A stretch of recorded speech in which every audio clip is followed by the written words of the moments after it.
I actually started working with pigs when I was 15, so 16 years ago, and there have been pretty much no tangible improvements to pig welfare in that time. That was the original reason I went into working with pigs. Commercial pig vet for 4 years. I've worked in Pilgrims, slaughterhouses, and across commercial farms in England, from your massive industrial scale to small family farm, and slaughterhouses that have huge gassing facilities and smaller, like family-run plants. So to put Pilgrims into context, I did have some involvement with it because they do own about a third of the pigs in Britain. They're associated with the second largest food company in the world. This is probably the best you can get.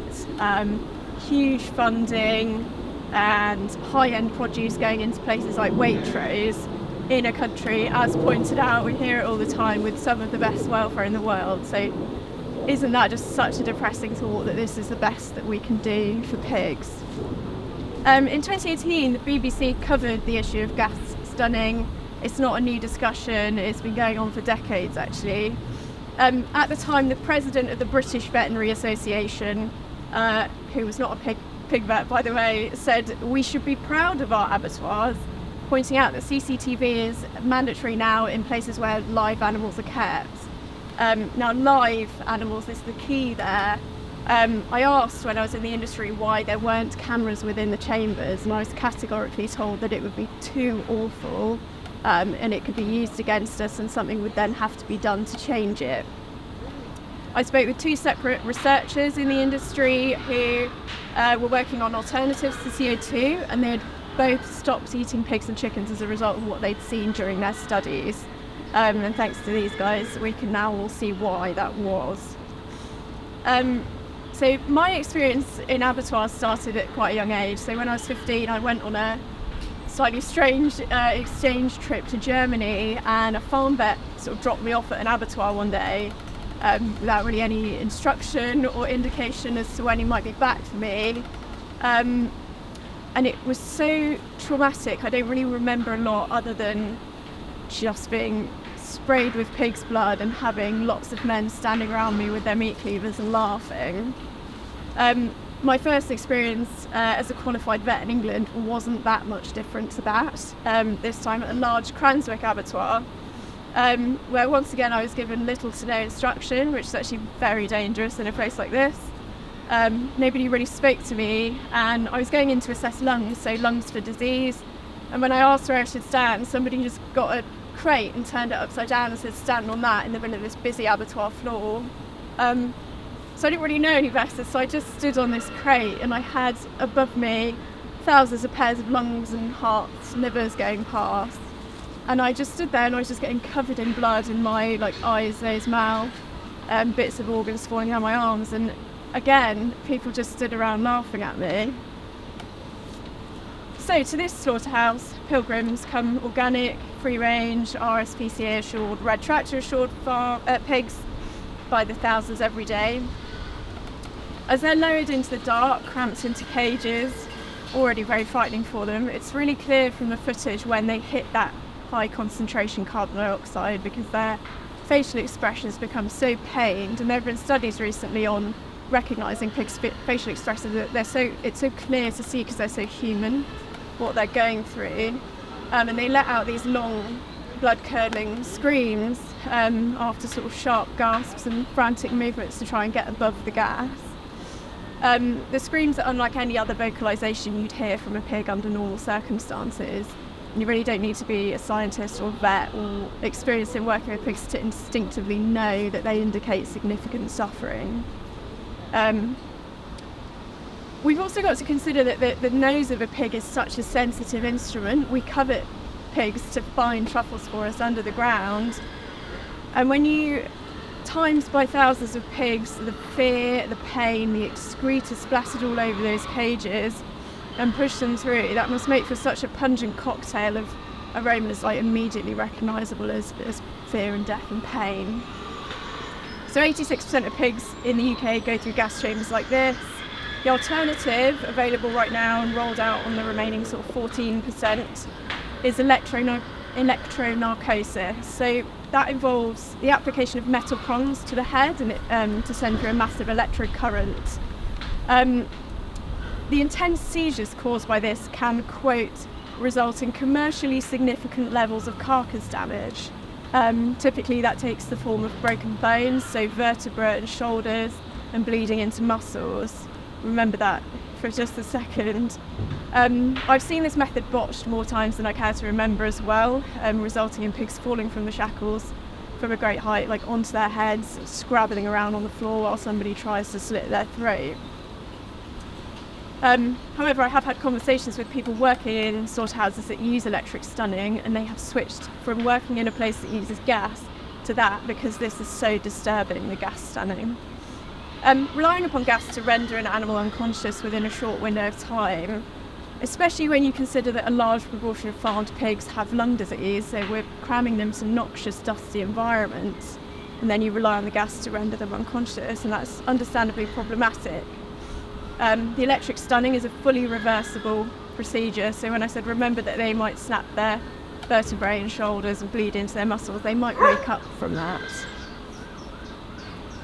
Standing on the processing line to assess the lungs, I would see concerning numbers coming through full of blood or water, which means there's a possibility that those pigs have remained conscious or woken back up for the neck sticking process, or even when they get to the scalding tank. I'm sure you caught the story recently of the chap in Hong Kong that died by his own meat cleaver when a pig woke up on the slaughterhouse floor. And to be honest, I'm surprised that doesn't happen more often. So if the ethical issues are not enough to put someone off their bacon sandwich, I would hope that an understanding of how utterly revolting it all is might. So generally the larger slaughterhouses like this one have separate different rooms. You guys probably saw and smelt all of this stuff. Separate rooms for processing different organs and body parts. One of the more grotesque areas is the gut room, and in there you've got kind of a wall of inside out stomachs hung up on pegs. You've got a big tub full of general revolting detritus, and then you've got kind of a like an old washboard contraption where the intestines are hung out and sort of rung up. And as they sort of squeeze through that washboard thing, it all collects in a tray below, and all the sort of liquid stuff goes down the plug. And then what you're left with at the end sometimes is just a huge tray of massive writhing worms, which are a type of worm that we can be infected by.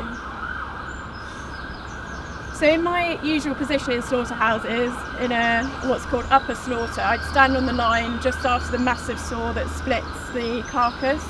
So I'd have sort of emptied, halved pigs behind me and the corresponding organs in front. And so I'd have the heart, lungs, liver hanging on a peg, and then below a gut tray with the sort of reproductive tract, kidneys and guts. One disturbing fact I'd like to share is that not an insignificant number of female pigs go to slaughter already pregnant at 5 to 6 months old. So you can stand and in that gut tray see like little lumps of piglet in utero passing you with the other organs into the bin. It's not a legal requirement or even a red tractor standard to split sex pigs, and even the sort of higher welfare facilities will avoid that extra bit of work by saying that they don't take their pigs to 110 kilos, which is the cut-off for split sexing. So as soon as a female starts cycling, and this happens quite early because of how genetically manipulated they start cycling much earlier than they would in nature, the males make a beeline for her. And because there's grossly inadequate space requirements, it wouldn't be unheard of for a girl in a pen full of hundreds of other pigs to literally be suffocated or raped to death. Sorry, that's a really horrible thought. So back to the slaughterhouse, next to me on the line there would be meat inspectors trimming off all the horrible bits from the organs and stuff. So abscesses, tumours, parasites, remnants of chronic disease, rotting bits of flesh, are just some of the sort of physically obvious defects. And then of course you've got the invisible, potentially fatal diseases like salmonella, E. coli, hepatitis, just to name a few that you'll probably be familiar with. And I'd just like to note there's a massive variation in those meat inspectors and what they're trimming off. or leaving on for human consumption, because there's such a large number of temporary workers coming through places like this, cycling through different roles in different slaughterhouses and other jobs. It's very difficult to ensure that everyone knows how to properly identify signs of disease and react accordingly. Even after 5 years of veterinary training, that is a difficult task when you've got 1 to 2 seconds to assess a whole load of organs in front of you. Obviously, not all of these workers actually want to be here. Some are without other viable options for work, many are not native English speakers, and my empathy does actually extend to the people exploited in this system as well, and affected by the work directly or indirectly. It's very well documented, the spillover of sort of societal issues from slaughterhouse work. It outstrips every other job in terms of violent and sexual crimes, and complex mental health issues and suicide are at such high levels as well. In order to handle the job, if they're not somebody who was attracted to the job because they already have a predisposition to violence, which it is a thing, workers kind of employ different methods to cope.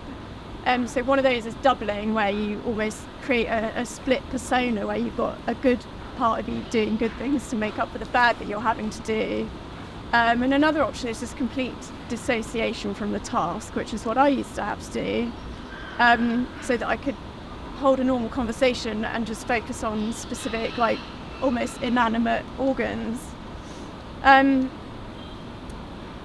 But it's just before I left the industry, I actually had a birthday. I spent a birthday in a slaughterhouse, and it just so happened to be one of the workers' birthdays as well. And we had a whole day of sort of just chatting and laughing away while we were doing the job, and I was making notes on my machine, and I was vegan at that point, and I just remember getting in the car and thinking, that is not normal, like, it's time to get out of this industry. And it's such a dissociation that you have to go through to do that work. It worries me a lot.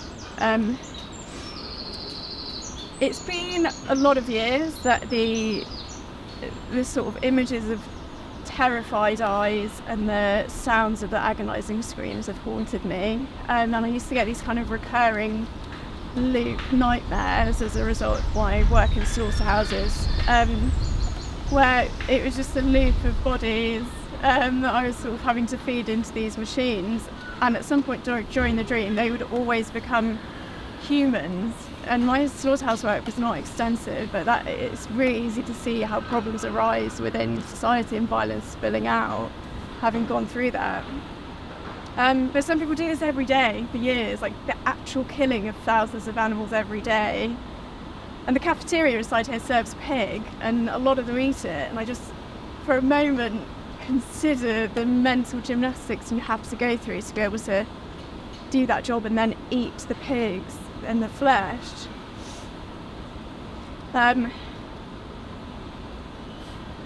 So, I mean, I'd implore anybody who's not bothered maybe by the animal suffering or the planetary implications or the risks to their own health to consider that these places are literally training grounds for murderers. It's well documented. There have been recent cases in England, and that could happen to anyone.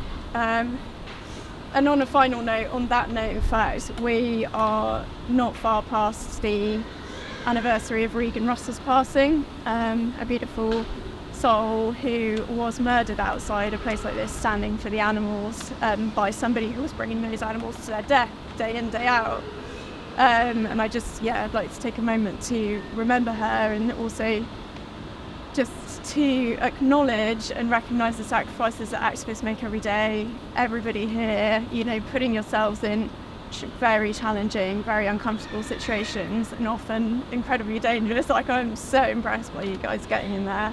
The security loops I had to jump through to work in there as somebody who was actually meant to be there. The fact that you got in is incredibly impressive, and the footage is so excellent and speaks for itself. So, thank you.